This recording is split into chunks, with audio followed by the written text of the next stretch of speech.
very civilised. I know. And how are you, Dawny? I'm grand, thank you very much. Good. Sounds good. Are you at ISPAD or doing it virtually or anything? No, not this time. I didn't apply for ISPAD, but I'm actually in London tonight. Oh. Are you at the Diabetes Professional Conference tomorrow? I am indeed, yeah. Really I'm still trying to work out how I can get down.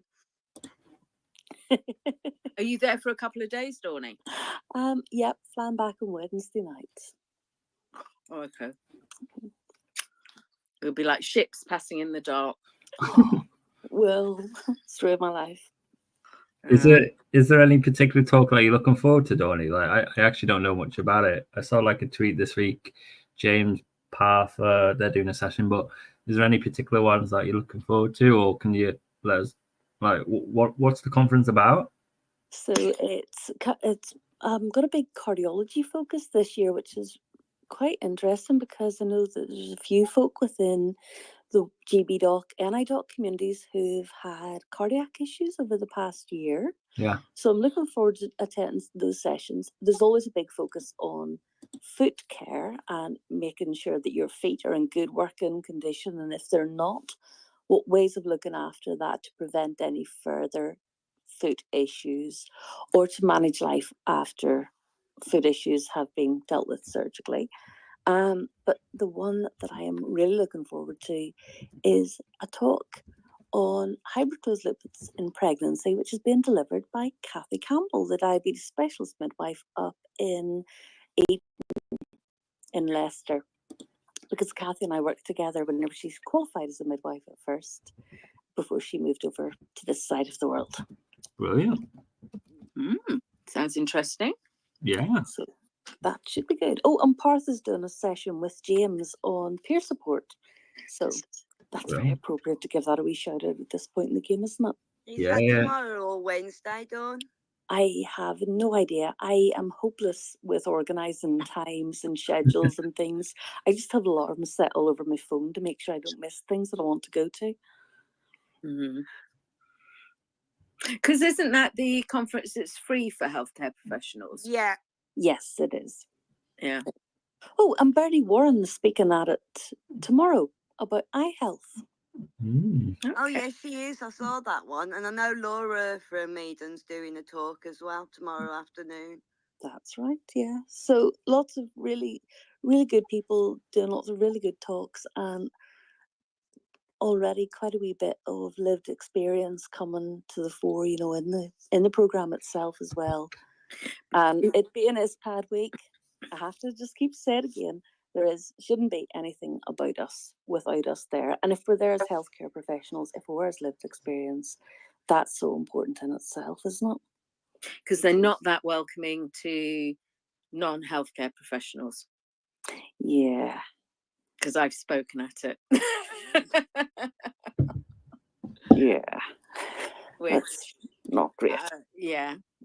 Does it still have like all the industry and like exhibitions and stuff, like all the tech companies and stuff like that there? Or was it just conferences? In a much smaller way, there wouldn't be the same.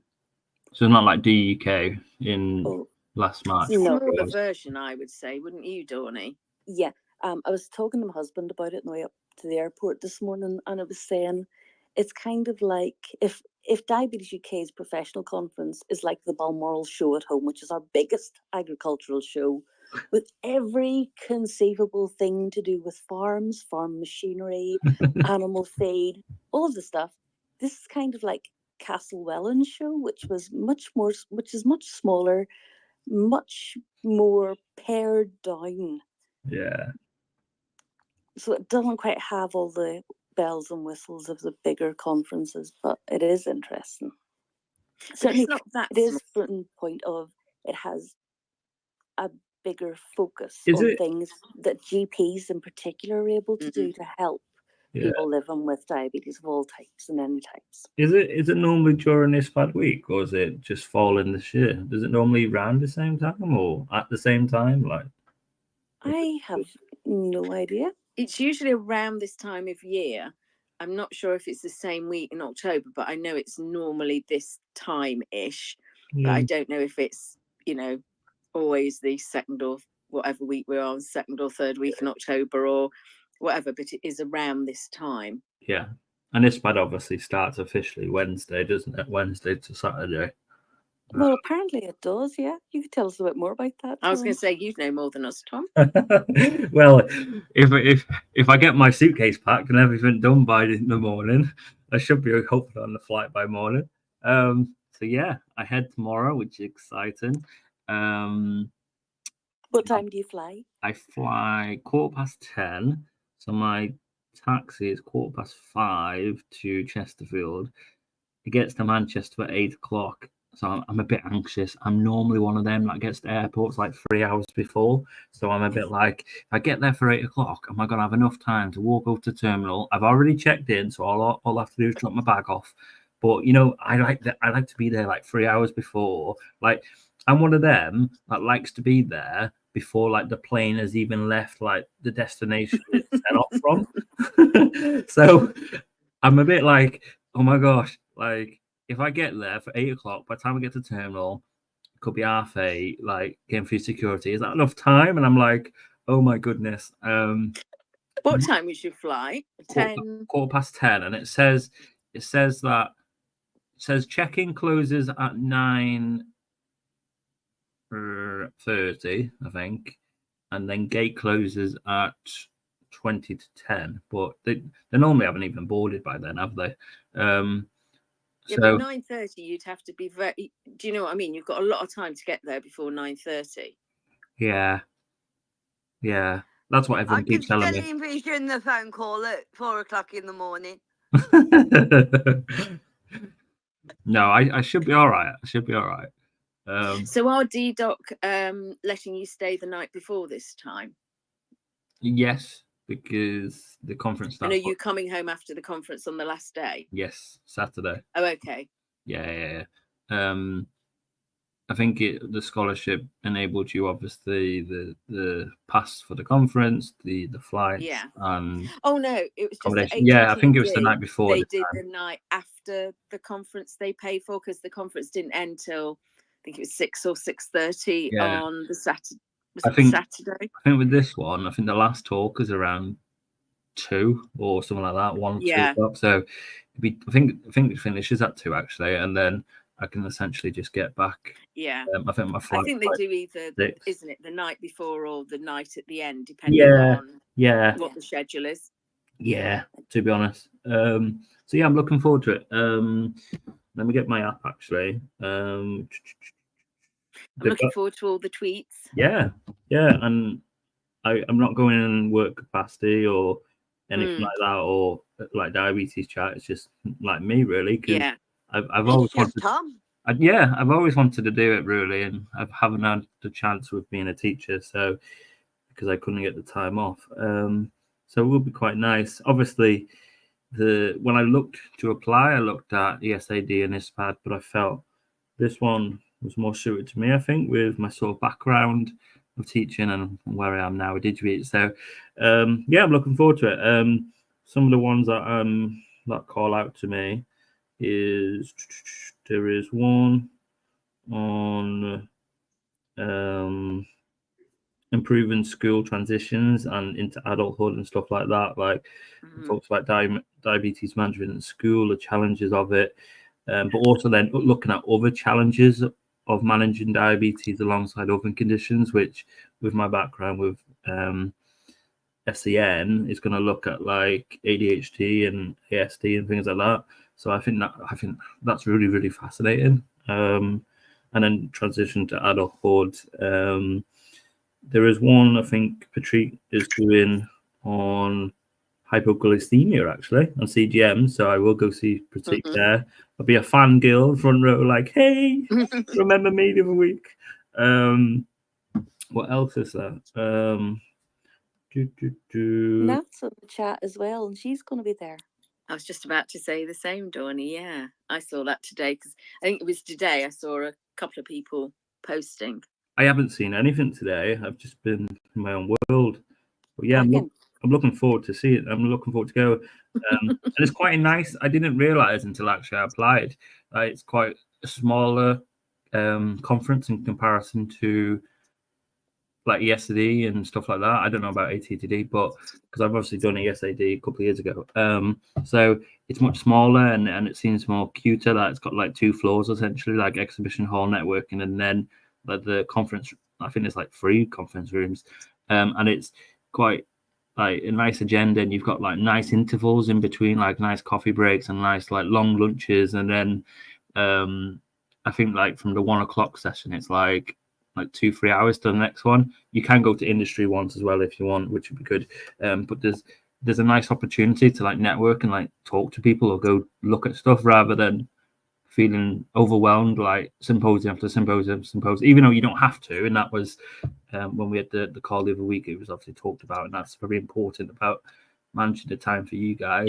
And but you know what I mean? It's not like full. It's quite nice. There's still lots in there, and I won't be able to get to everything, but it's quite cute.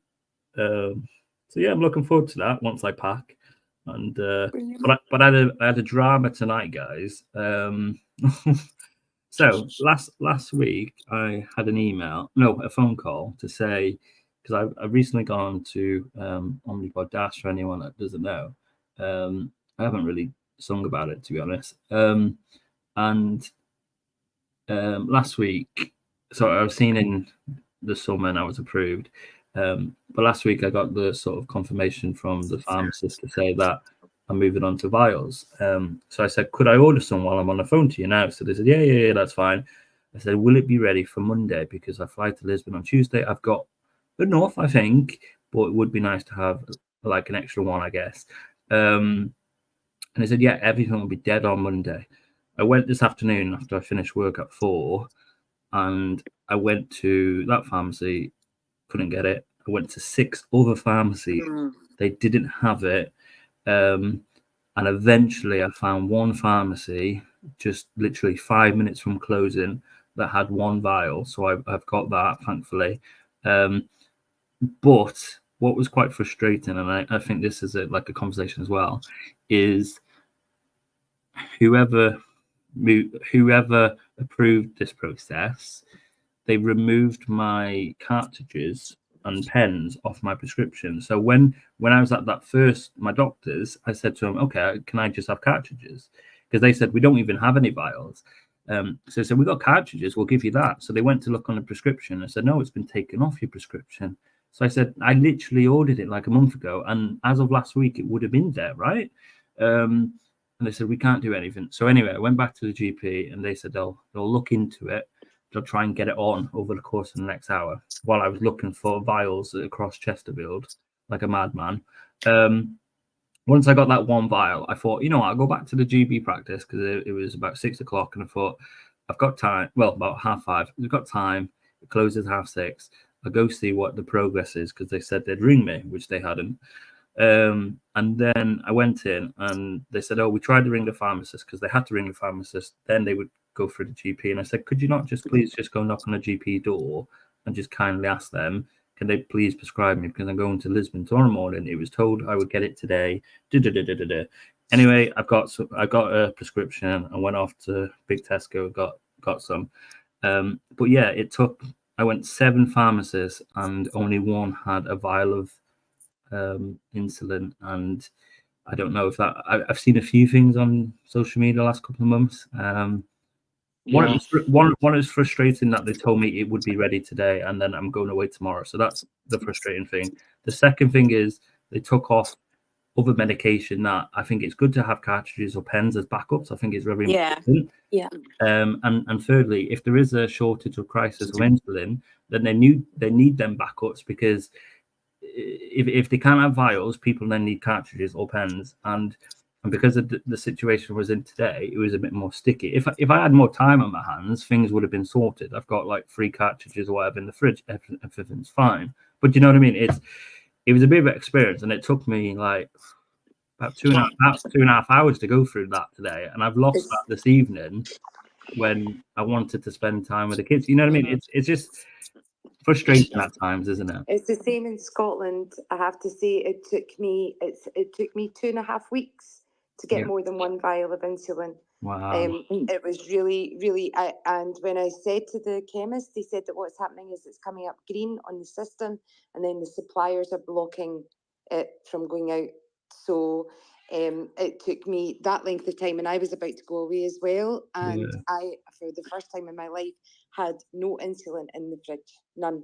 Wow. So and I couldn't get not cartridges, not vials, not anything. So I think this is wider. I think it's more common actually than people realise. Maybe. So yeah, I fully empathise, because at the point when I was given 1 vial, and at that time I was on steroids, and I just could not get my blood sugars back down again. And so I'd gone through so much insulin, like in the space of like 3 days, and I thought the vial's not going to last. I'm going to run out. And add to that the fact that I just think the T-Slim does not. I think the insulin spoils after 2 days. Then it's the most frustrating and quite nerve-wracking thing, I have to say. So yes, I'm with you, Tom. I know what that felt like. Yeah. Well, I actually tried to help Tom out by looking on the Boots stock checker for Chesterfield, where Tom lives, and there was nothing on there. And I actually looked at Boots stock checker for down here in the West Midlands where I live, because I thought if they'd got any down here, I could get him to send his prescription, and then I could run up after Diabetes Chat finishes tonight. Bless you. But there wasn't any down here either.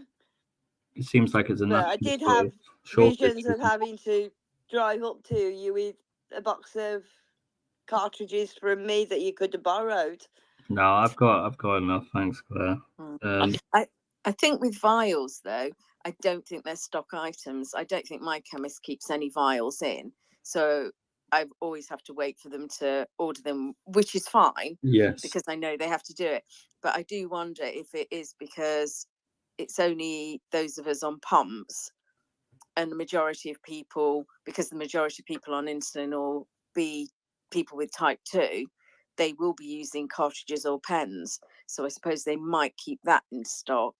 Yeah. But I think they're a lot less likely to keep vials. Anyone is. Yeah. It's probably something that I need to be aware of. Like when I order it, I need like a week or 2 weeks just to keep on top of it. But also I need to, which I have made the note, and I will go back to them next week, is to say, put them pens back on my prescription, please, my cartridge ones. And actually, I probably need some disposables if I ever need them, because you know what I mean. If in that scenario today where they go, there's no vials, but then they can't get it, it's not on my prescription. You're bugging, aren't you? Like, Tom, which insulin are you on? Is it Nova Rapid or no? You're Fiat, right? Fiat, but all the pharmacies actually. In the 7 I went to, no joke, the 7 I went to, no one had any vials except that one who had one, and you know what I mean. They and some of them, when I mentioned it, they were like, vials. They're like, we don't really get it, or some of them kind of laughed it off to say, oh whoa, you struggle with vials, mate. Like, you will. No, but that's what I'm saying. They don't keep it as a stock item because we're still a minority when you take into account all the rest of the people on insulin who aren't type 1, and even within the type 1 community, the percentage that are on pumps. Yeah.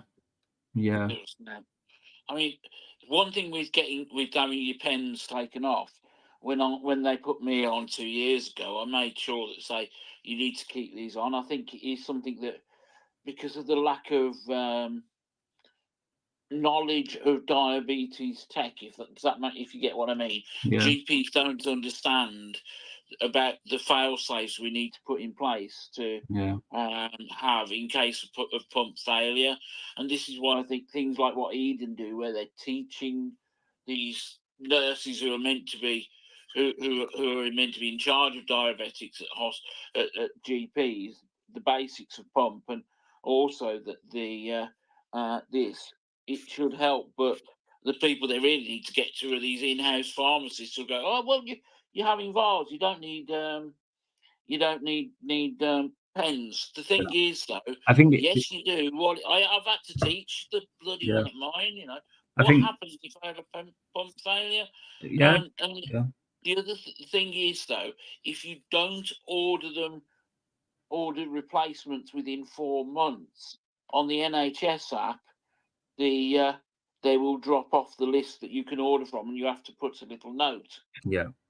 I think I totally agree, Mark, and I think that's where communication should be better in some shape or form, because I don't think you should take someone's medication off because they haven't had it, or potentially assumed, oh, he doesn't need that, she don't need that now because he's got a vial, so they're not going to need cartridges. I can see that logic potentially, but it's you know what I mean, that is quite quite dangerous if there was no vials and if I needed cartridges, you know what I mean. So you know what I mean, they could have said it last week. They said, oh, by the way, I didn't even think about it, to be honest. It was, you know what I mean, it probably caught me off guard when they rang me while I was working, but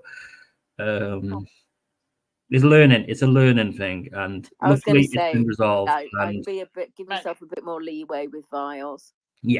Yeah, I think maybe it's something to be put in, sort of like, I don't know if it's something for your, not get you to put your professional hat on, but for people to put in a list of when you are moving on to pump, watch that your doctors don't do this, your GP doesn't do this, because so many of them are. I mean, my so-called time with the nurse who's a specialist with diabetes is, oh, well, we better leave all this to the doctors, and they just do the toe tickle and try and just go, oh, that's good. How do you do that with your diabetes? It's called an insulin pump. See, you know, it's amazing what they do. And I just think it's conversation, isn't it? Like, we haven't got time to go into the whole thing now, but but other things like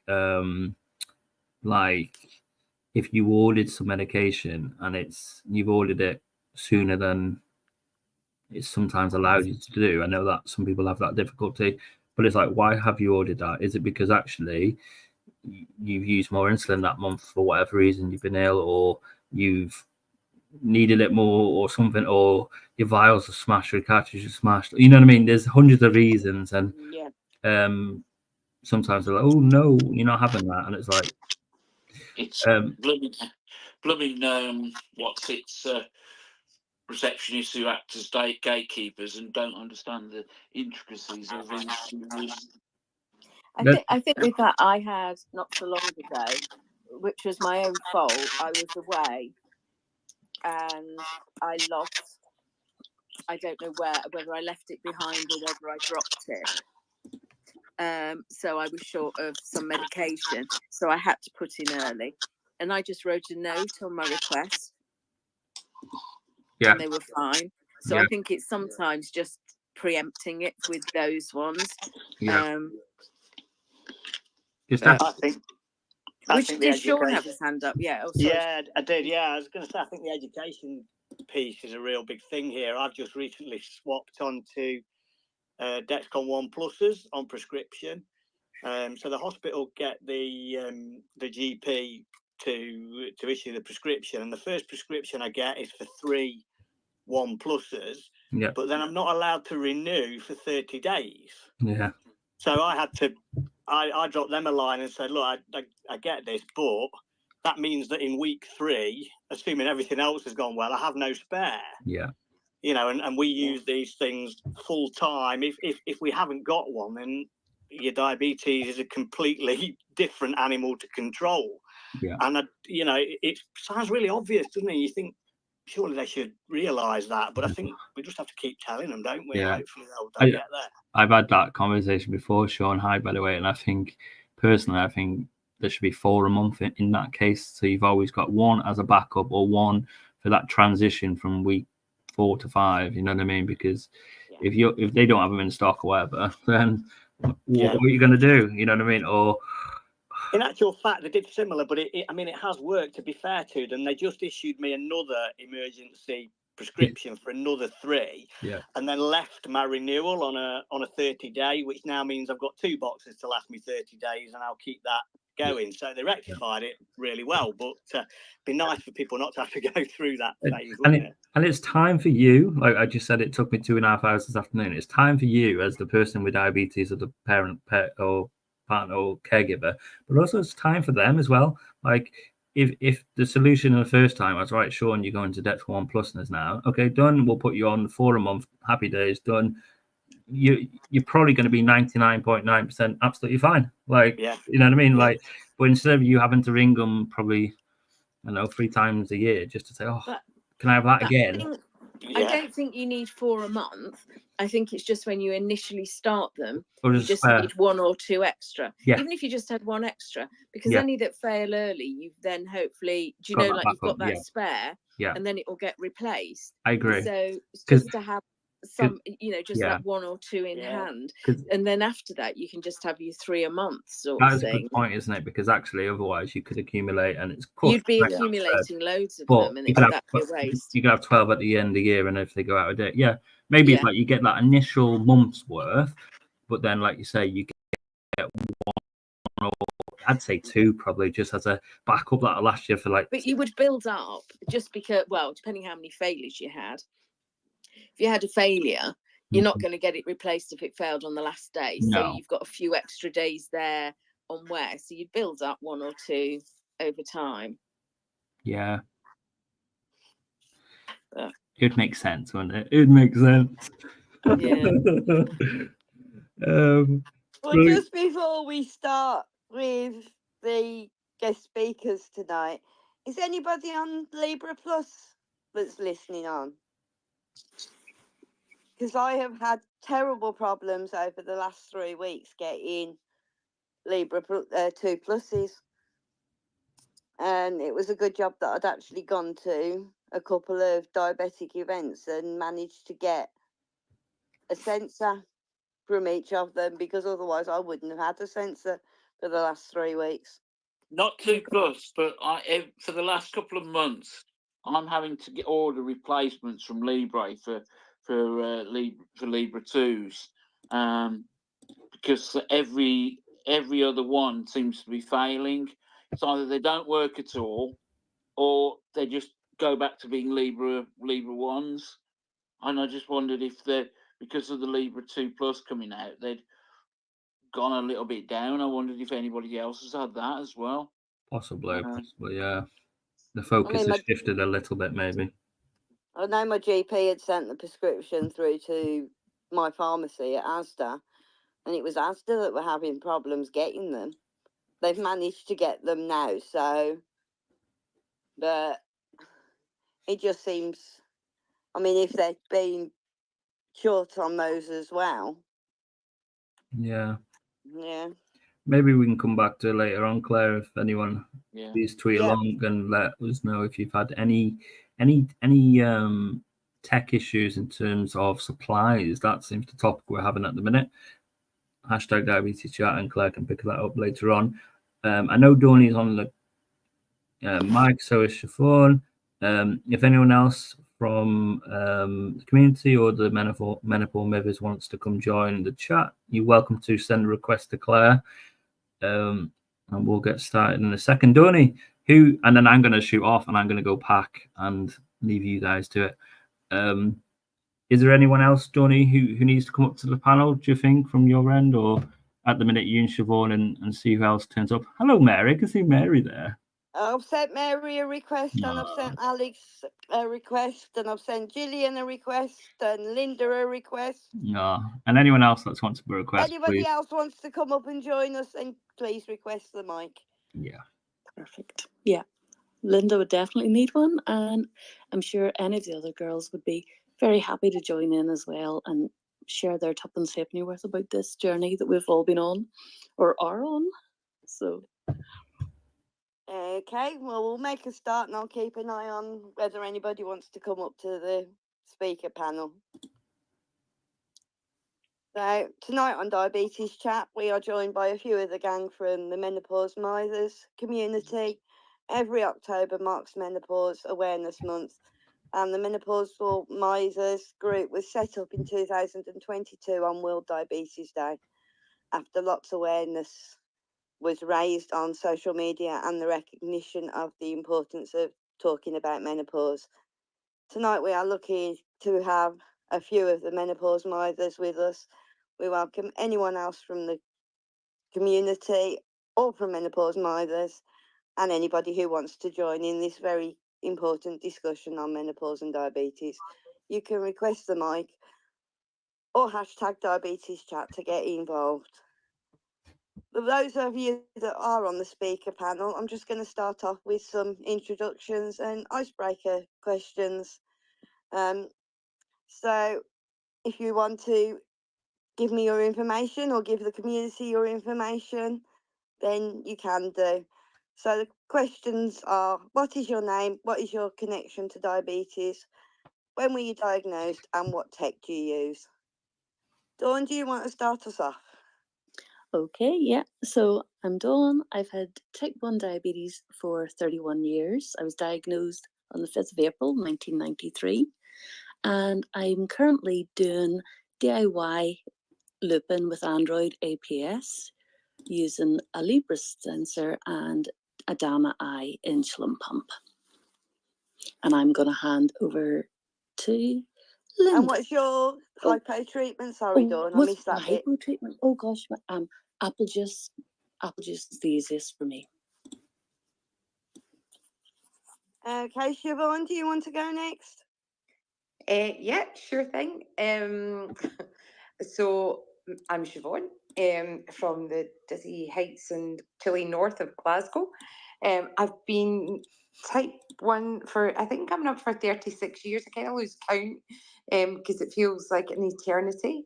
And was diagnosed actually on the same day as Donnie, but several years before that.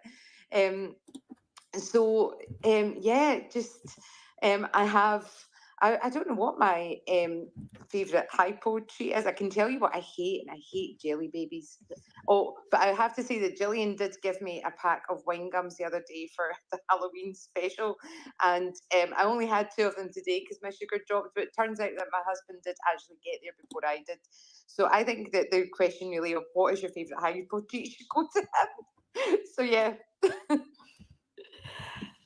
Linda, do you want to go next?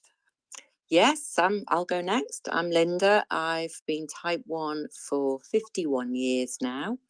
I currently use a T-Slim pump with the Dexcom G6, and I'm definitely menopausal. Hypo treatment of choice is lift shots. They work so fast. It's brilliant. I love them. Why didn't I get them years ago? I think I've had a couple of them. I need to order some. Yeah, they really do work for me. Delayed digestion, you can only take liquids, so it works. Yeah. Thank you for that. Alex, do you want to go next? Hello, everybody. Hi, it's Alex. So I've been diagnosed 25 years ago as type 2. Then I became LADA. Then it was identified as being type 1. So yes, I'm currently perimenopausal. And my hypo treatment of choice are Lift Glucotab, raspberry flavor, please. And I shall pass it on to whoever wants to be. I mean, Flipper, do you want to say anything? I don't think I'm on the panel. Yeah, you are. Okay, I'm Flipper. I've been diagnosed nearly 30 years. So beginning of next year, I'll be 30 years. I use a T-Slim with a G6 and Control IQ. And my favourite hypo treatment, favourite at the moment is Love Hearts. Yeah, you've got me hooked on Love Hearts, Flipper. I do like. And I think that's all the questions, wasn't it? It was, yes. Good. Okay, thank you for that, ladies. Can we find out a bit about Menopause Mithers? So yeah, so Menopause Mithers was actually set up on World Menopause Day, and the group is turning 3 this year on the 18th of October. And the group was set up by Beth from GB Doc initially. And then Beth had asked me to come along on board within a couple of days of setting it up. She asked me to come on board and give her a wee hand. And we set up the WhatsApp group as well. So the WhatsApp group has meant that we've been able to provide 24/7 peer support for women with diabetes, experiencing perimenopause, menopause, postmenopause, and the group is actually completely global, and it's just so lovely looking around the speakers that I can see on the screen, because we have Nat from France, we have Helga from South Africa, and we have Caro from Germany, amongst others. And of course, Alex is also from France, dual nationality person. And we have girls on the group from Canada, America, Australia, Indonesia, right across the Indian continent, right across the African continent, Middle East, and across Spain and Portugal as well. So I think the only continent that we haven't yet managed to get anybody from is Antarctica. So is there any people with type 1 diabetes experiencing any kind of menopausal symptoms at all? Send us a message and we'll get you added to the WhatsApp group. Thanks for that, Dawn. How did everyone get involved in the group? Coercion. Donnie said, I think Donnie sent me a WhatsApp message. I think that was it. And I think I've said complete denial for like I was like, no, this doesn't really apply to me because I thought I was too young. Could I just say, wow, I got that wrong. Totally and utterly. So I'm glad I was coerced into coming on to into a group of such charming and wonderful women.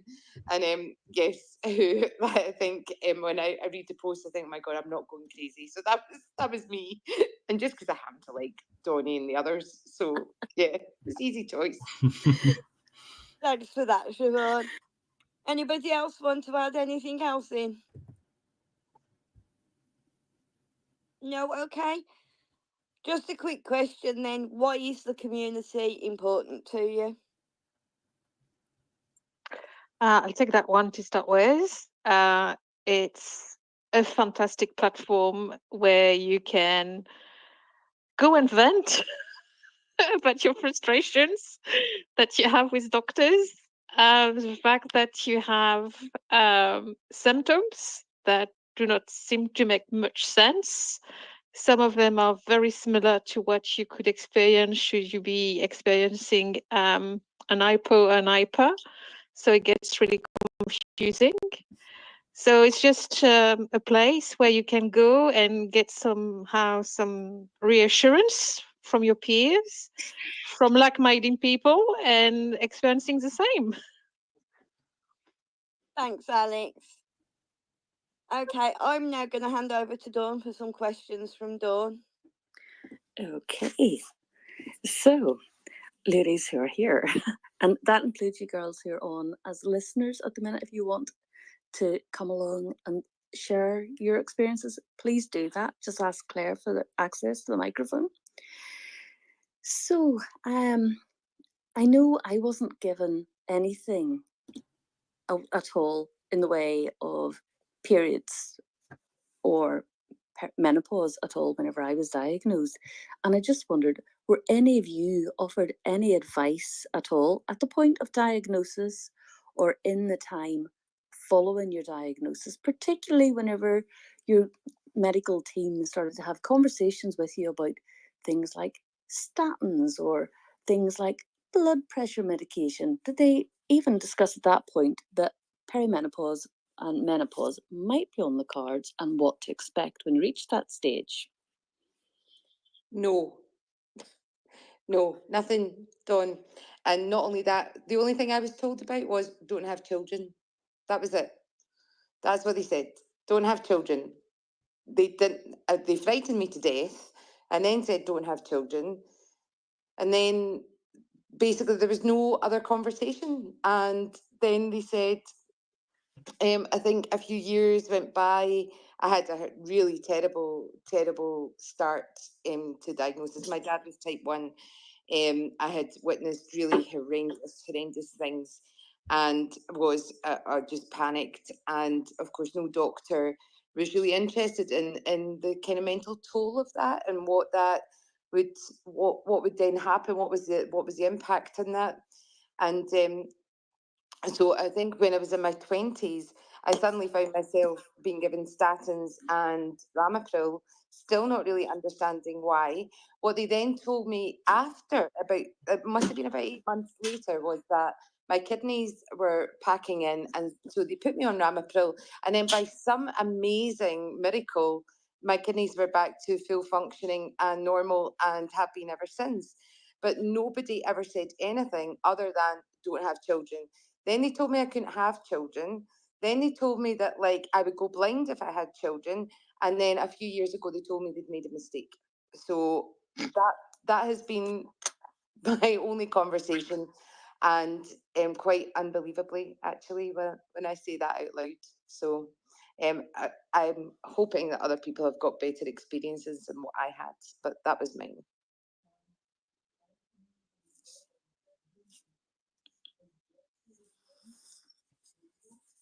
Does anybody else want to share their experience?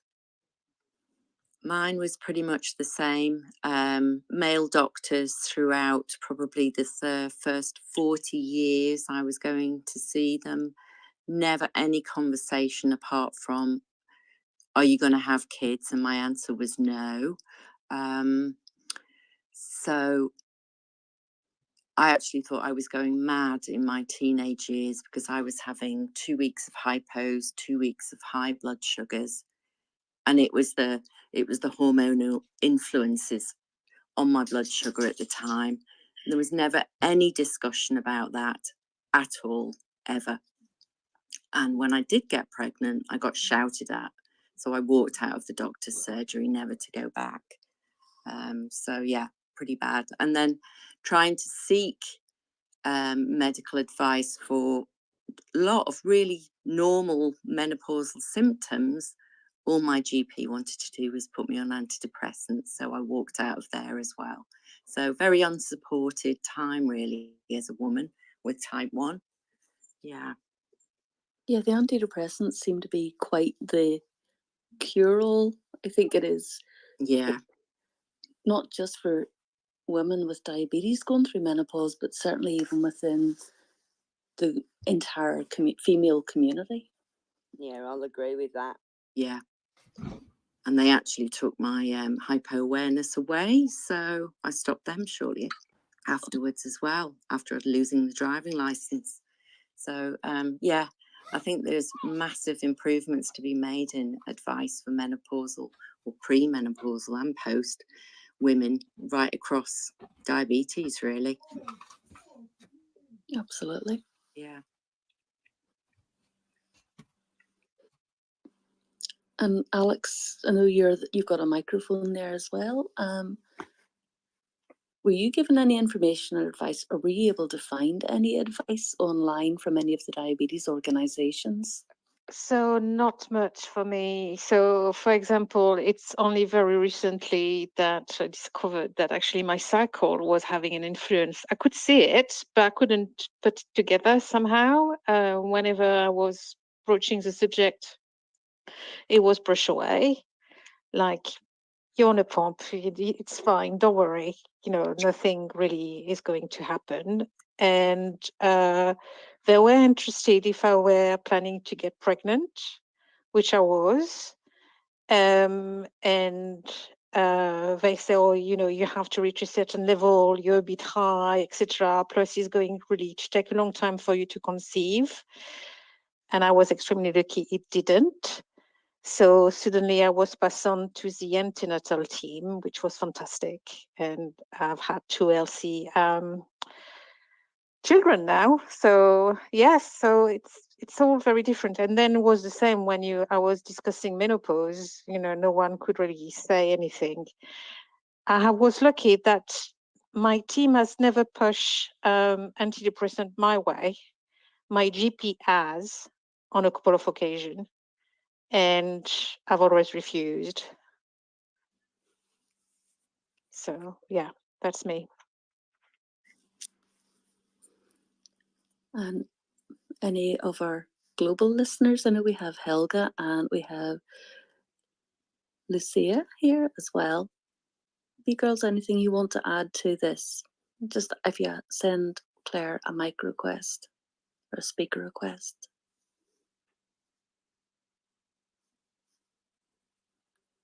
Just we have a bit more of a global perspective in this, and it doesn't just sound like people across the UK who are having these issues.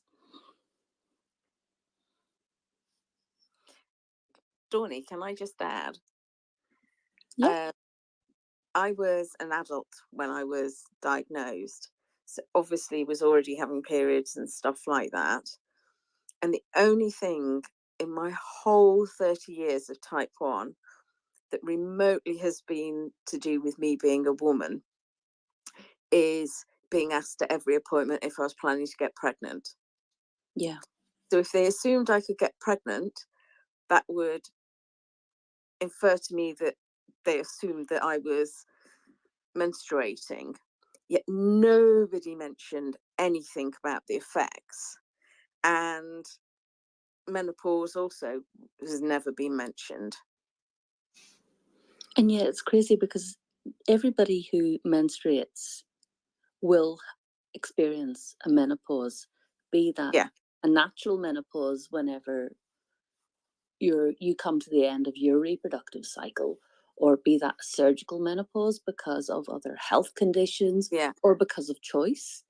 But not everybody who menstruates will experience a pregnancy, and yet pregnancy is always the big focus whenever we're attending those appointments, isn't it? Yeah. And I don't know how much periods and stuff affect other people. I'm sure there's variation, as there is with everything with type 1.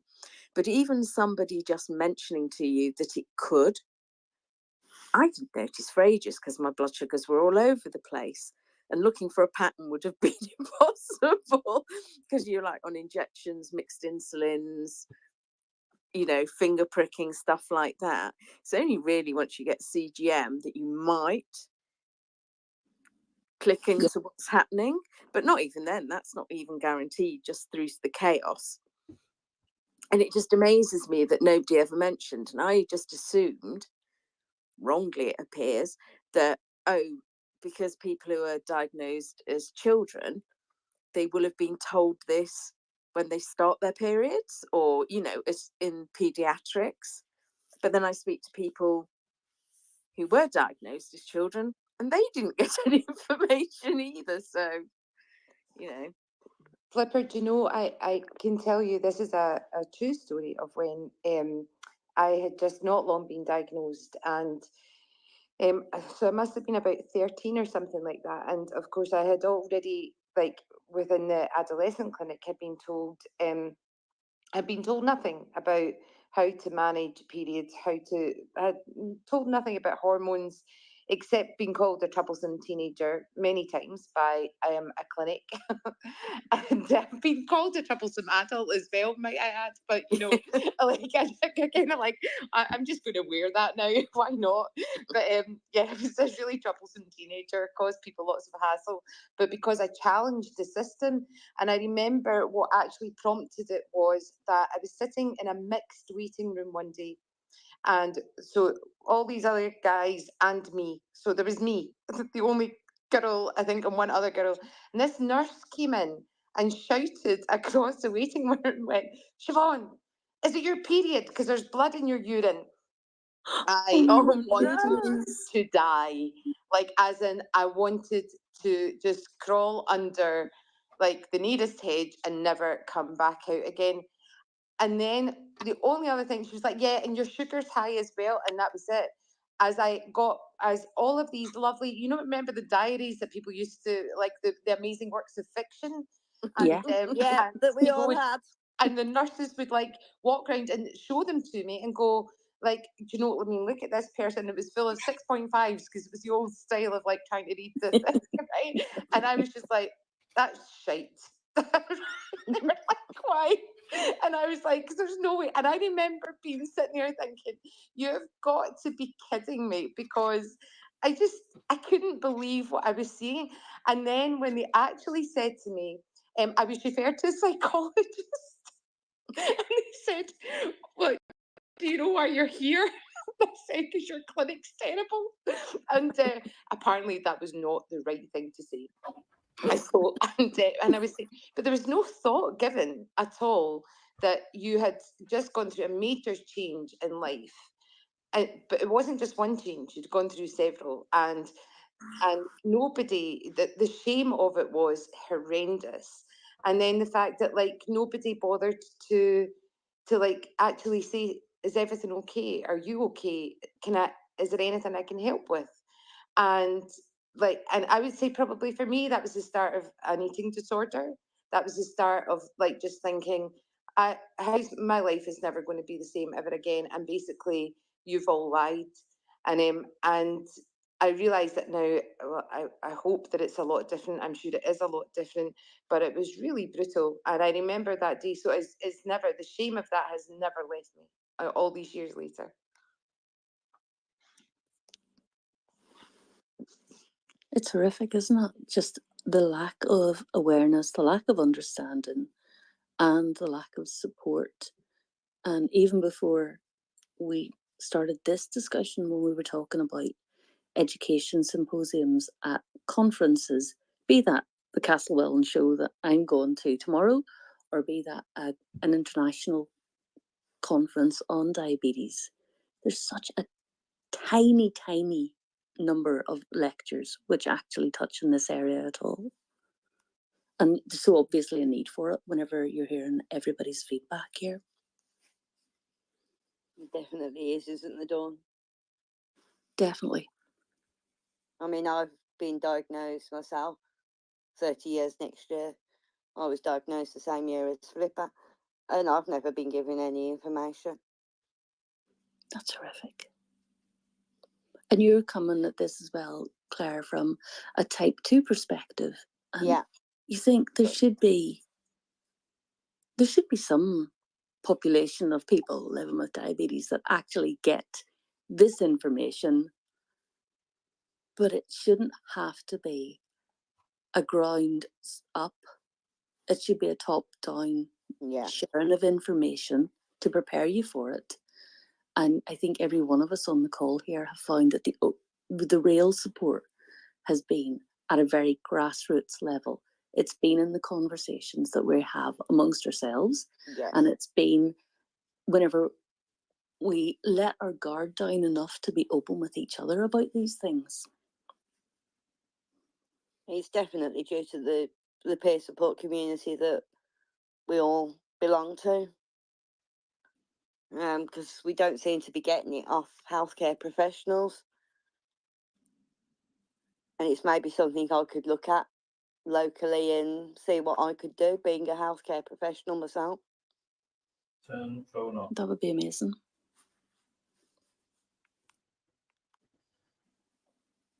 Does anybody else want to share their stories?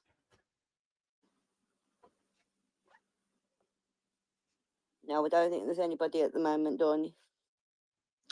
Okay. So then, just following on from that question, but what information were you given? What information do you think you would have liked to have been given if you were back at the point of your diagnosis and you were going through the first 2, 3, 4, 5 years post-diagnosis, which is when you get a huge amount of the education, which is meant to set you up for life with diabetes, because let's face it, none of us are going to ever escape that curveball that life's thrown us. What information would you like to have had, regardless of the age you were diagnosed, regardless of the type of diabetes that you were diagnosed with? What was missing? And what would you do now if you had the opportunity to go back and speak to you then? What would you say to you then?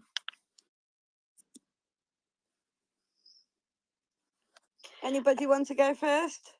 I'll jump in. I think, as regards being female, I think it would have been good to have been told what could happen. Like I said before, I'm sure there's differences between different people, but to be told that, you know, there's a chance of your blood sugar will be high at this point in your cycle, it's likely or could go low at this point in your cycle, and just to be aware of that. It doesn't mean that it would happen for everybody to the same degree, but if you've got it in the back of your mind that that could happen, you're going to look out for it more and then potentially be able to counteract it and know what's happening, and not just put it down to the chaos of type 1 as type 1 is. And I think for people who have irregular cycles, it's not as easy to spot because it's not as predictable anyway. And just to have been told that it could be a factor would have been really great. And I think that, yeah, just knowing that. That's my 2 penneth worth.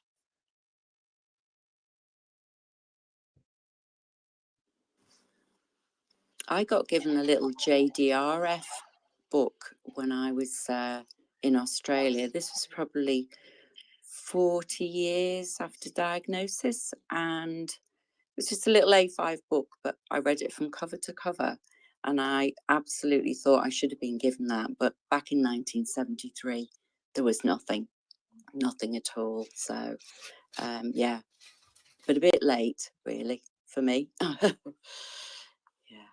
But if you go back to you then, Linda, what would you say to then you? What advice and what support would you have? Speak to people, definitely. Yeah, I didn't know anyone with diabetes when I was young at all. Yeah, but there was nothing those days at all, really. You got diagnosed and off you go home. Yeah, sadly. Yeah, that was what I was going to say. Look for peer support, because that's essential. You feel like the only person on earth with diabetes, and I was diagnosed like 38 years ago, and there was no CGMs, nothing, and that was really difficult. So I would have loved to get peer support from the first day on, because that's the only thing that pushes me to go on and to keep good mood, and yeah, to keep it going. I think I would have really liked to have been in the company of actually, like, I know this sounds really maybe bizarre, I would have liked to have met older type 1 diabetic women. Yeah. Who would have cared about me, who knew, because there's no way that anyone who was diagnosed, like, you know, kind of pre I'm going to say pre 2024.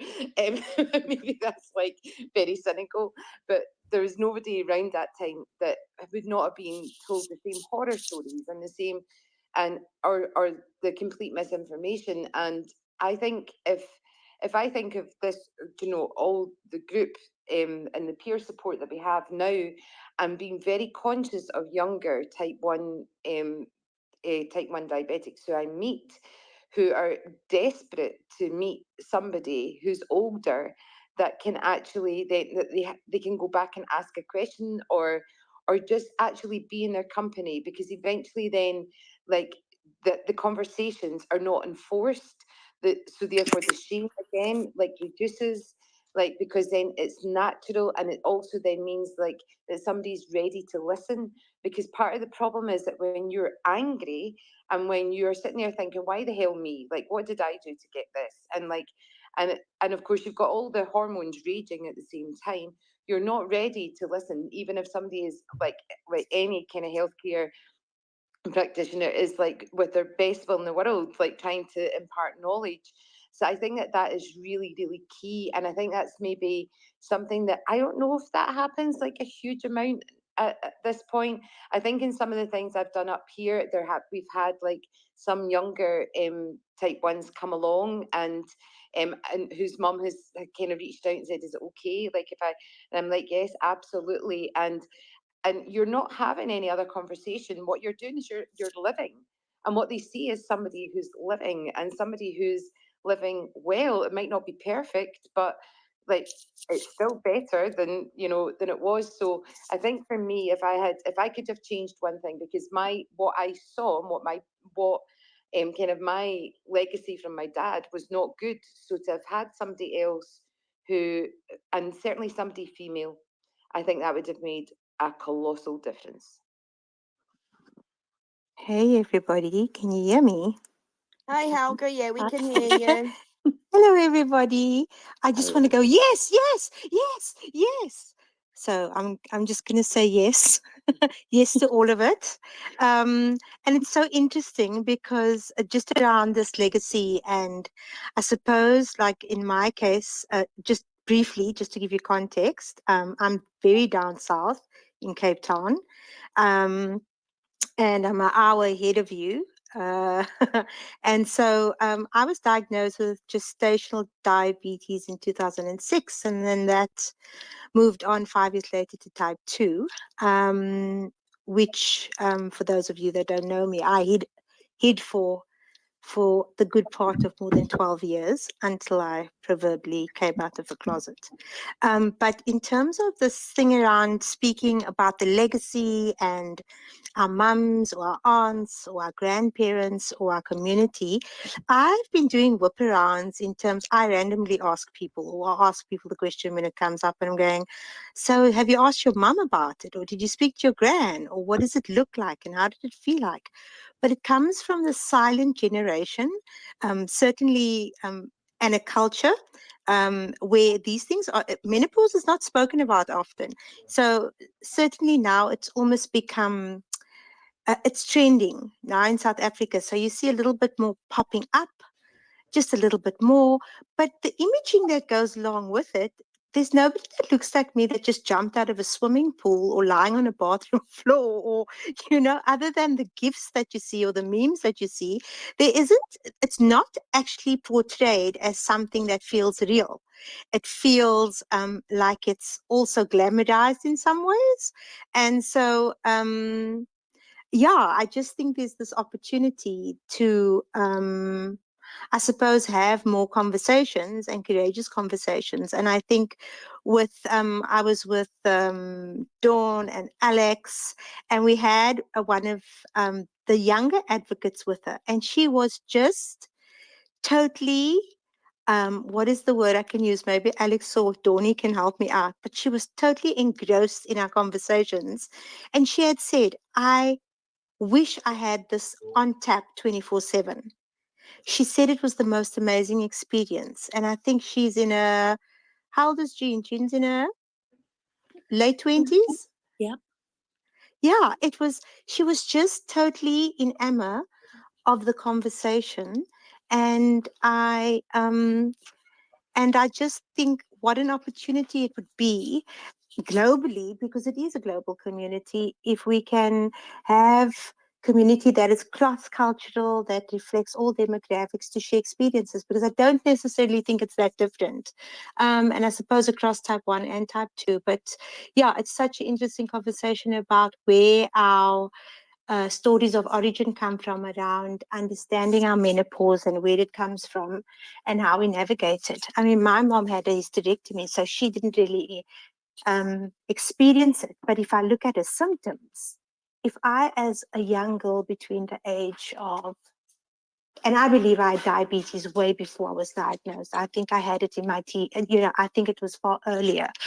If I look at all the indicators that were there. But in terms of the menopause, I mean, I think of my mom, and you know, the coming home from work, or the inconsistent mood, or, you know, just in terms of maybe what I perceived as controlling or just strictness, or whatever it was happening in, if I tracked it between a 40s and a 50s, it was definitely menopause, but it was never spoken about at all.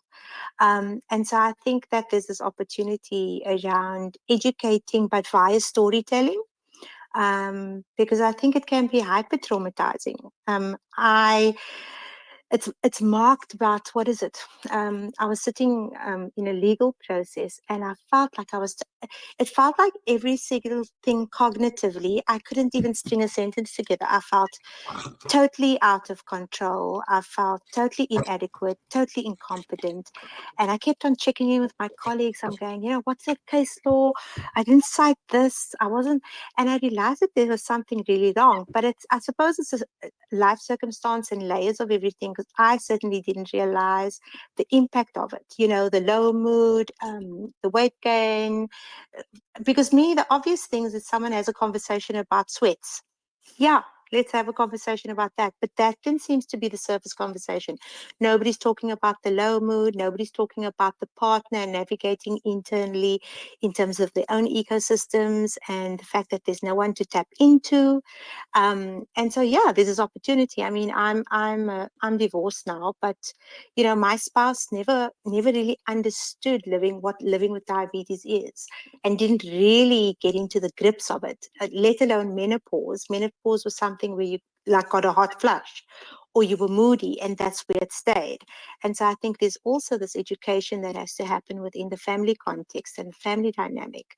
You know, I think there's a big opportunity also to raise our sons in a particular way, for those of you who have sons and daughters. But, you know, in terms of, you know, when you're raising a son, the dynamic is different because they see all of this. I certainly have it with mine. And I tell him, you know, the one day I was sitting on the edge of the bed, my last comment, and, you know, I was quite tearful. And he says, Mom, are you okay? And I said, no, it's like going through puberty. I'm going through menopause. We're tracking the same thing, just at different times. So I'm giving you an education. And so, yeah, I think there's this obligation to, you know, have these conversations in a responsible, guided, age-appropriate way, I think. So, yeah, I'll be quiet now. All of that is so important as well. I've done one or two things in the menopause awareness field, and every time I do anything, I send it back to my sons for them to see. And it's been great for getting them starting to think about it, talk about it, and being much more aware of it as something that they're going to keep encountering, because they don't simply move and walk among people who are the same age as them or younger. So there's such a value in doing the education outside even of the female space and outside of the diabetes space.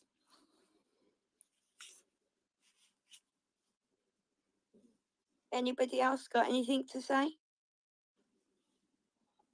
Yeah, I think the more we talk about it, the more encouragement it gives you and all the others to talk about it to their healthcare professionals and to their friends and to their fellows. So we just need to talk about it in any situation that that might be appropriate. Even if it's inappropriate, it will become appropriate. Dawn, Yeah, can I ask that's true. can I ask a question? Are there any markers, sort of the assessment markers that are used, for instance, looking at things like low mood, depression? I mean, I know that they are for diabetes, but are there for sort of transitional life change around diabetes and menopause? Does anything like that exist in research or otherwise? The only place that I've come across anything that covers the broader spectrum of menopausal and premenopausal Mental health, symptoms yeah. have been on apps, on a lot of the menopause apps. So the Balance app has a list, I think it's about 84 different symptoms they have accounted for. There's Health and Her app is another one. I'm not sure where it's built from, but it has, again, about 60 or 70 symptoms, which are also on the Balance app. And the Honey Health app, which Ginger Vieira was involved in the writing of, does have a section on menopause in their online resources when you go into the app. Yeah. And again, it's maybe not as extensive as the Balance one because it came from the International Menopause Society guidelines and regulations. And it's interesting because there are so many of those that overlap anyway with life with diabetes. But it's, I think, a case of trying to see if it's what your normal, where your normal sits on that. And you were saying, you know, we were talking earlier about spending the time with Jean, who's in her 20s. So it's not at this point in her life yet. But I think if it was something that was given to women with diabetes of any type, again, at the point of diagnosis, so even when you're tiny, being able to see this is actually a part and parcel of hormonal activity in your life. I think once you reach the stage of going through menstruation, beginning, and puberty, and working through, so you can do a self-check and say, okay, this is what was normal for me 5 years ago, 10 years ago, 15 years ago. But in addition to that, I've also added on these other symptoms, these other identifiers. I don't know, what do you think? Would that be useful? I certainly think so. I do as well. It would just be nice to have something that's concrete, because when you go in for your diabetes appointments, you have how true it was in the past with like filling it in the corridor with 7 different colours of pen and a pencil and maybe a felt tip to make it look like it actually been done months ago, and rubbing a hypo treat across it as I went. Not that I ever did that. I wouldn't have falsified any legal document like a medical record of my own in my life. Whenever you were handing that in, a lot of how you presented was based on the numbers in that book, and then the reality of your blood results came back and blew that book out of the water. But if you had something like that, in addition to that, that when you felt ready or when you felt it was appropriate, you could start tracking what was going on in your own body. And it might even help with things like that pre-period week, that luteal phase, that follicular phase of your reproductive cycle. I don't know. Or maybe that's too much homework. It's probably too much homework. I wouldn't have bothered with that, I'm not going to lie. I'd been all go for a week and then I would be like, yeah, I'm bored now. But no, totally. But I do think from a health practitioner perspective, if I'm walking in, because in the context, you've got state healthcare and then there's private healthcare. So I access private healthcare. So, but the appointments are also not more than 15 minutes or 20 if they're feeling generous on the day or whatever the case may be. But I actually went in and I self-diagnosed and I said, listen, this is what's going on. I'm actually down a rabbit hole here. So I made, before you prescribe me antidepressants, I've made an appointment with a psychologist, but this is what I've investigated. You know that I'm a T2D. What are my options here, etc. And so almost I had to guide the process. But I think the tools that Donnie, that you're speaking about, would be useful to keep myself informed when you don't know what the hell's actually going on. Because sometimes you don't know what's going on. I mean, I just, it's not the thing that comes first. You know that you're having the hot flush, you know that you're doing this, but suddenly the low mood kicks in, or, my readings aren't great, and I do not have a CGM. So I'm finger pricking like incessantly. which is not also, because mentally that just, puts you on hypervigilance all the time. And so besides the fact that it's not the most convenient to be doing it all the time. So I think that it's a two-way street, that if there was a sort of a self-assessment tool, like Donnie's saying, but also in terms of a tool that's used, if they've got sort of medical insurance in South Africa, you give your GP or your health practitioner permission to see your records, etc. And there's nothing preventing an online questionnaire while you're sitting there. And as soon as there's an indicator from a patient that says, this is how I'm experiencing it, etc., then the indicators show up, and they can even have some kind of prompt to give them information about menopause or early onset or pre or during or post, and what that actually means. Because I don't think, by definition, some GPs even know when pre starts, post starts, when you are in menopause itself, by definition. And so, I just think it could be both ways. I think you'd most probably need a toolbox for both. And I think it would be really useful. Nat, so you're saying there isn't a toolbox? You don't have one? Or there isn't anything remotely?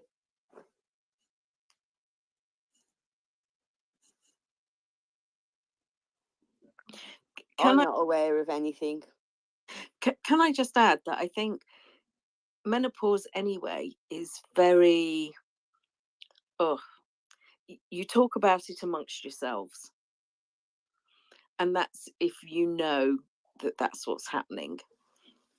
I think there's a total lack of education, regardless of T1 or not, from school age and all that's involved, just so that I think to have, a bit like I was saying with periods and things like that, just to be given a heads up that not everybody will get these symptoms, but these symptoms could happen. And all the things that people are mentioning here, that it's not just hot flushes, it's not just bad moods, it's, that there's so much more to it. And that would give people, I think, a toolbox that when things start happening, it might click something in the back of their mind that, actually, this could be because of my hormones, rather than putting it down to other things. So I think just generally as a population, and particularly as the female population, we need more education from school onwards, just so we know that this is going to happen to every female. It's not something new. It's not something mysterious. It is going to happen at some point. And just giving the people that toolbox, or just that bit of knowledge, could be the key to asking questions, getting information, getting help. And I think being type 1 adds an extra layer to that again, which that side of it, again, the more, I think it's amazing what people have done. Like Annie Cooper and Sarah Gatwood, they were the first people I saw who did blogs, and that's in the UK. But it just highlighted that, oh God, I'm not the only person out there. And it's a bit like you realize you're not going mad, that it's not just you. But you're right. And I think there's always been quite a lot of taboo about discussing the menopause. All the women are going to experience it, have experienced it, but no one was talking about it. And again, that goes back to the fact that the female body has always been treated differently from the male one. So we are currently experiencing a shift in terms of culture, and this is global, where we start talking about it. So things are going to change, but it's really baby steps. So we are the generation who are really asking for things to change. We really want, to get something out of it, because the silence is enough. We just need to talk about it. It's normal, it's natural, there's nothing wrong about it. It's not a disease. And yet, you know, there's still lots of patriarchal ideas that are going around. My GP, she's a young woman, she's in her 40s, and the first thing she wanted to do when I was asking HRT was to give me antidepressant. That's not the right attitude, and that's why I said to her, I said, that's not what I want, thank you very much, I'm not depressed. Oh, but you know, you have type 1. Not all type 1 have depressed. I know we have a tendency to be more fragile than the rest of the population, but it's not the answer here. So we need to ask, we need to be loud, verbal, and request to be treated like a human being, because somehow we are always treated like we're not, and that just drives me nuts. And I'm sure I'm not the only one, but sadly we just need to raise our voice and stand our ground. But for that we need education, and peer support has just done wonders for that. But again, the medical profession doesn't try to push us towards peer support. They will direct us to charities. Charities are great, but they don't have all the answers. It's by talking to women who've been experiencing it, like the two you mentioned, Annie Cooper and Sarah Gatwoods, that, you know, things are started to change. It's thanks to Sarah's blog that I had a conversation with her. Never met her before in my life, and she was very kind to jump on a Zoom call with me. And you know, and then the Menopause Mithers group started. I mean, everything came together for me at that time. I'm still not, you know, having everything that I would like to have in terms of support or in terms of treatment, but I'm far more educated than I was. So come on, ladies, let's rise up. Let's make a revolution. It's funny hearing you saying too about the antidepressants. We were talking about that earlier as well.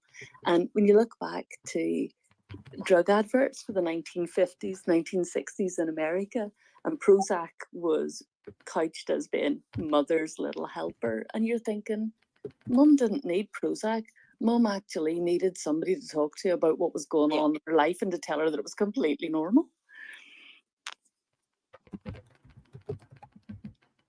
I was at the GP the other day and I wasn't well, but like I was also over a cliff because I had stopped the HRT because I had a several weeks of thinking this is a really wrong thing to do, and then decided this is really, really stupid because I've never had a hot flush ever, but I have had all the heart palpitations. I felt like my insides have gone to like liquid.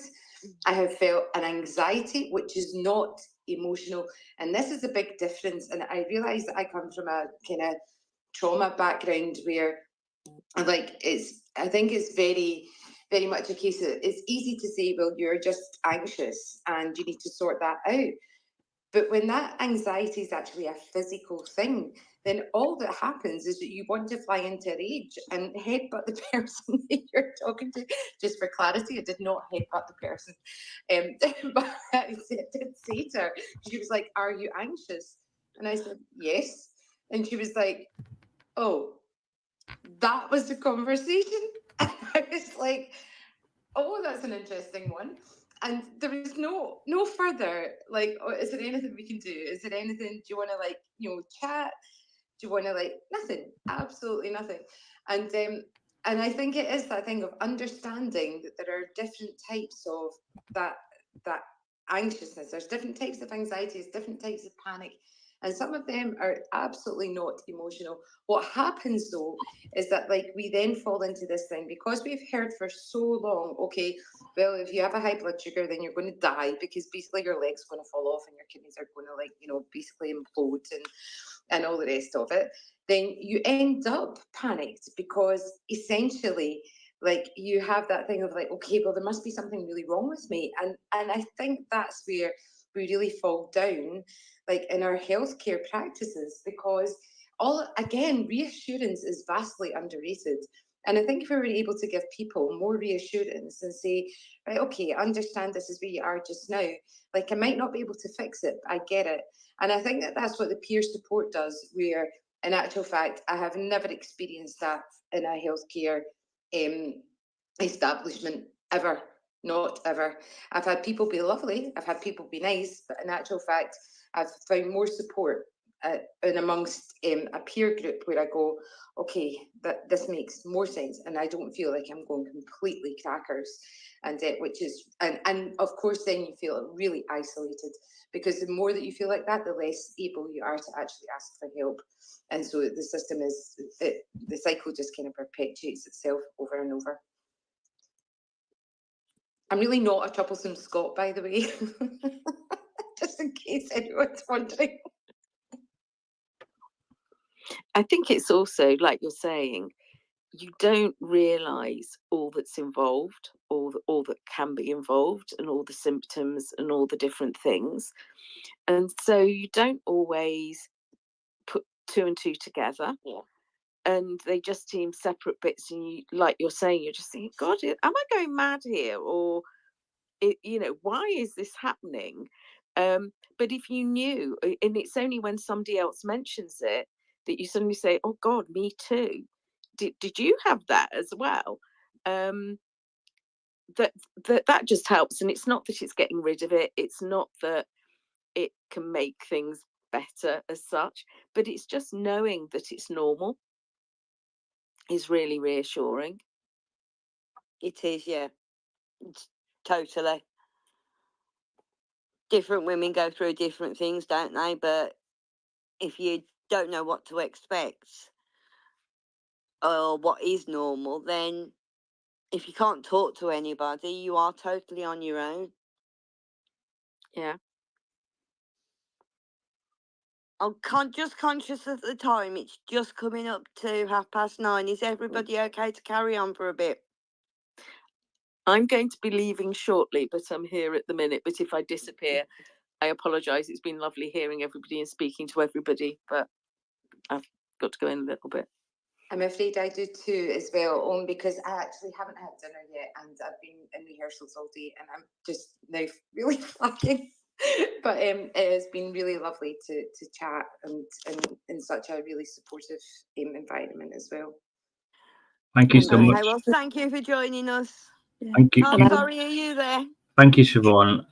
I just think maybe you could finish on the last question or two, flip it to anyone else on the panel, and then we can go into open forum and continue this chat. But I've been listening in while packing, and I just think it's just beautiful, like just pure, just like it's really emotional, really, actually, just hearing so much passion and just I can't even speak. I'm actually speechless, but like just so many lovely people from all over the world sharing this common thing that is so important to you. And I think it's important that no one is alone in this journey, diabetes, but also with things like menopause and things like that. I just think it's been a beautiful chat. It's been honest. It's been very welcoming. And I absolutely adore everything that the Menopause Mithers does. And I just think your community is special, really special.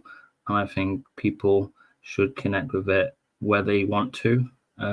Check out their socials, and if you want to check out that WhatsApp and all that, you can as well.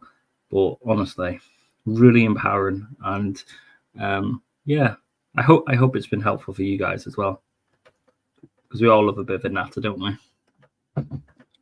Yeah, we do. While you're there, Tom, can you just check whether there's anything come through on YouTube, because my iPad's crashed? I can't see anything from my end now. Okay, thank you. Dawn, have you got any more questions that you want to ask? I think everything that I had sent to you, Claire, has been covered just in the duration of the chat. Yeah, I think that has I'm been. Good. I've just got a couple more questions that I thought of. We know that October is Menopause Awareness Month, and World Menopause Day is on the 18th of October this year, which I believe is Friday. What is World Menopause Day? So it's whenever there's an awareness campaign on that particular day to make folk who may experience menopause, have experienced menopause, or are currently going through that stage in their life, of the different signs, the different symptoms, resources, and a normalization that this is actually something that is part and parcel of your daily life. And it's also a time whenever there'll be a lot of podcasts happening across Friday. So if you look on Instagram or whatever social media you go to, or in your local press, if you're reading hard copies of magazines and things, there'll be a lot of information out there. And I'm hoping that the diabetes organisations, charities, and different groups are going to have a bit more of a push to support people and to signpost people towards resources for getting through this stage. Just while it's in my head, because Vivian Coates will kill me if I don't mention it, if you are experiencing any signs, symptoms of menopause, or you've ever experienced any signs or symptoms of menopause, if you have a look on the Menopause Mithers page, there is a research project that Ulster University are currently running, and it's on diabetes and menopause. So that's for all types of diabetes. It's all ages, stages, and phases of menopause. And it would be great to see. We had a meeting on Wednesday last week, and there haven't been as many people who've signed up as we had hoped for, because we've had a big influx of bots. So if you're a real person on the call here and you would like to contribute to the conversations, and if you would like to contribute to the knowledge base, please sign up for that. And on Wednesday night this week, Diabetes UK Northern Ireland are holding a Zoom session. And I know whenever they've held Zooms in the past, there have been about 150 people on them. And they'll be providing information on signs, symptoms, and things to help make life with menopause a wee bit easier. And again, the sign up for that has been right across the UK and Ireland. So it's open to everybody, regardless of where you are in the world. So check it out. I will have a look for the link and post it on the diabetes chat page tomorrow. Amazing. That'll be fun. My last question really was, are any of you doing anything for Menopause Day? Probably crying in a corner somewhere while sweating. Okay, we've had a couple of comments come through online on the chat. Gillian's just put in, anyone in North East England, Dr. Newson is speaking at Darlington Hippodrome on Friday as part of her tour. Again, if Gillian's got a link and she sends it through, we'll post that out. We've had a comment from Tony saying it's so important that menopause is being talked about, not just for peer support, but also for those of us who are partners and spouses. It's sometimes so hard to understand and support if those going through it don't really feel as if they can open up. And then we've had a comment from Nat saying it's as if her healthcare professionals were stuck on the idea that people living with diabetes don't live after their 50s. They only talk about pregnancy and diabetes, never about menopause and the consequences of hormone deficiency and blood glucose. It has been a really interesting evening. And Dawn, I just want to thank you for coming on and helping me to co-host this. And thank you to everybody who's contributed, saying what they want to say. No, thanks for the invite, as always. No. And if I do come down to London tomorrow, Dawn, I'll come and find you. Please do. Yeah, send me a wee message. I will do. Thanks, guys. Thanks very much. I'm going to scoot on because I've been up from stupid o'clock this morning, flying across the water. So go rest up, Donny. Go and get some rest then, Dawn, and thanks a lot again. And FYI, the suit is in the suitcase. I am so glad to hear it. I look forward to photographs of you in the suit. Oh no, there's no tie. I'm going sort of semi-formal.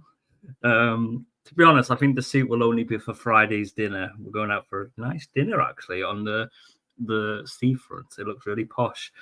Dancing and dinner and canapes and all that sort of stuff. So yeah, I will wear my suit jacket then. I'm sure I'll tag you in it. You and Nikki. Oh, please do. Yeah. Thanks again, guys. You're welcome. Thank Cheers. you, Dawn. All the best. Bye. No. Thank you. Tony, how are you, my friend? You beautiful human being. Don't know who you're talking about. Oh, not you. There was another Tony in the chat. You must have gone. Yes. Oh, You while got the you're wrong there, Tony. how are you, mate?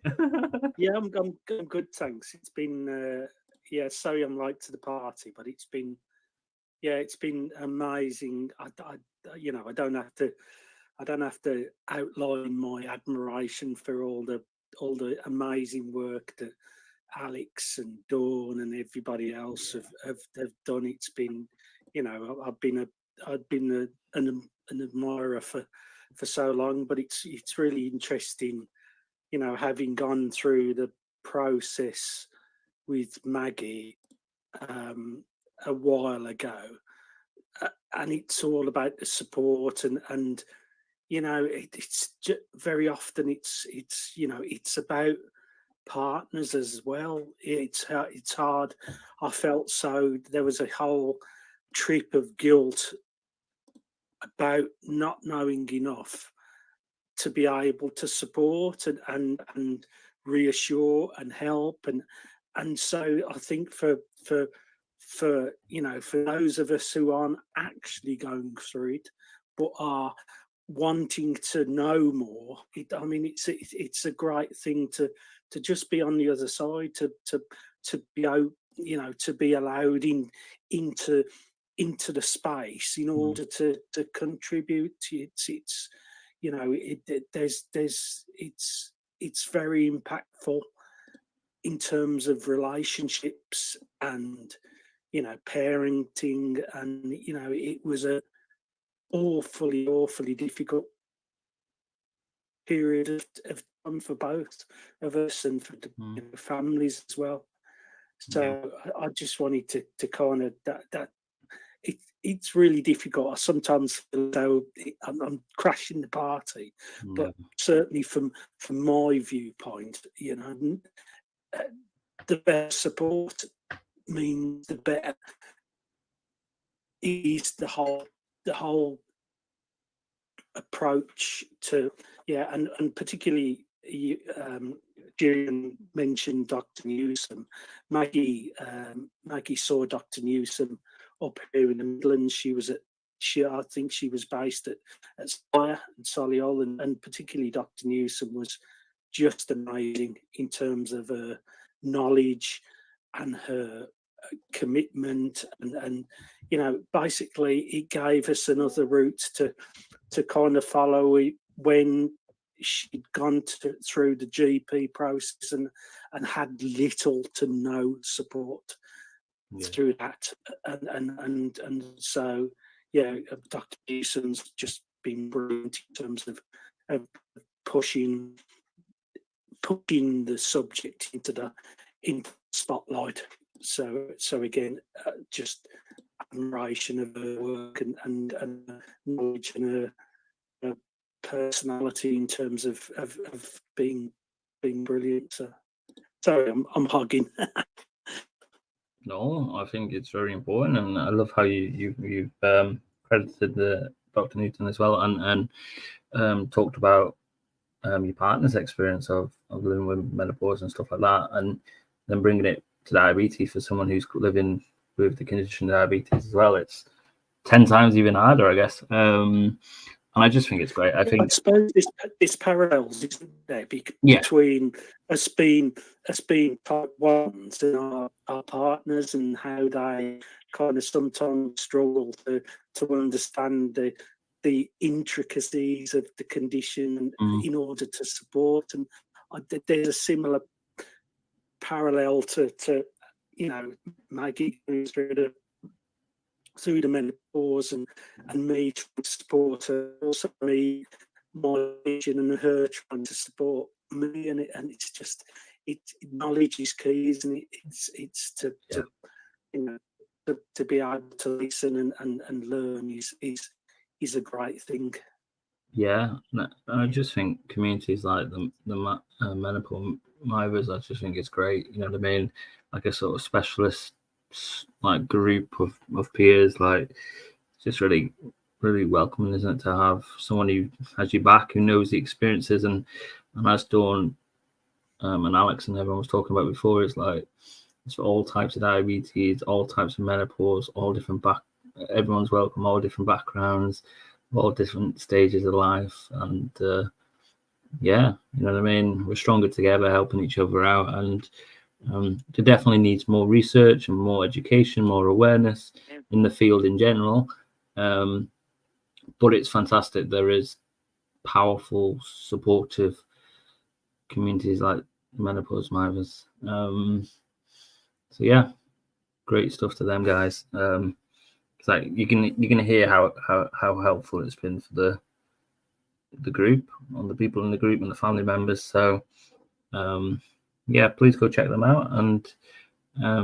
I've already seen a message come through about someone interested in joining their WhatsApp group. So message Dawn or Alex or Gillian, like anyone on the call really, or and they'll be able to put you in a direction or speak to us, and we'll hook you up. I just have to say we've had